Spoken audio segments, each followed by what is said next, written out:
ሃይማኖት ፍሰቱ ወደዚህ ነው፣ ወደ ደቡብ ወደ ኦሮሚያ ክልል ስለሚሆን እዛ ጋር ያለ ሰው ተገዝቶ ከሆነም እንደዛ። ጥያቄው ግን ምንድን ነው? የኔ አንድ ጥያቄ የምስማማበት፣ ለምን ሰው ይሞታል?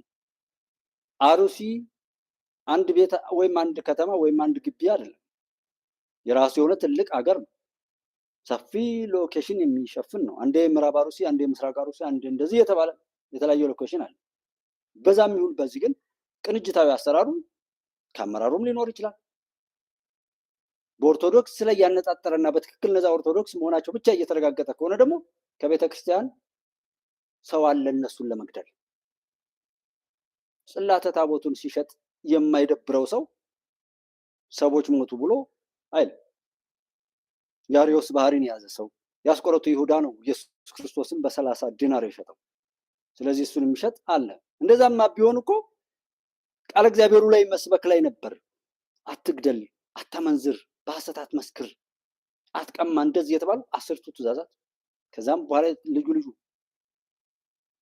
ምክሮች አሉ። ስለነሱ ሲወራ ሲመከር ሲዘከር ሱባኤ እንግባ፣ ጾመ ቀኖና እንያዝ። የነነዌ እሳት የተመለሰው በ3 ቀን ነው። በ3 ቀን ጸሎት ነው ፈጣሪ ያመጣውን የቁጣ እሳት የመለሰው። ስለዚህ ሱባኤ እንያዝ፣ ሀልዋ እንዝጋ ይባል ነበር። አልተባለም።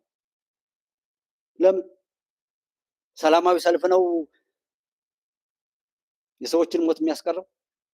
ምድራዊ አምልኮት ላይ የተጠመዱ ሆዳም መሆናቸውን የምታዩት ከእግዚአብሔር ሰላማዊ ሰልፍ ጥሪ ይልቅ የመንግስታትን ከነሱ በታቸውን የሰዎች ስርዓት እኮ ከነሱ በታች ትክክለኛ ሃይማኖተኛ የትኛውም ሃይማኖት ላይ ያለ ሰው ፓስተሩም፣ ቄሱም፣ ሸውም፣ ቃልቻው፣ ጳጳሱም፣ መነኩሴውም ሰማያዊ ስልጣን ነው ያላቸው ከሰዎች ስልጣን ባሻገር። ግን እዚህ ላለው ስልጣን ሰልፍ እንጥራ። ከዛስ ስለ ሃይማኖቱ የሚያውቀው እነማን ነው? እነ ደረጀ እነ መታሰቢያ ምናምን ሞተው መታሰቢያቸው ይሰራላቸውና ለነሱ የደም ንግድ ሲባል በየቀኑ የኔ እህት ወንድሞች፣ የኔ እናት አባቶች መከራቸውን ያሉ በድህነት።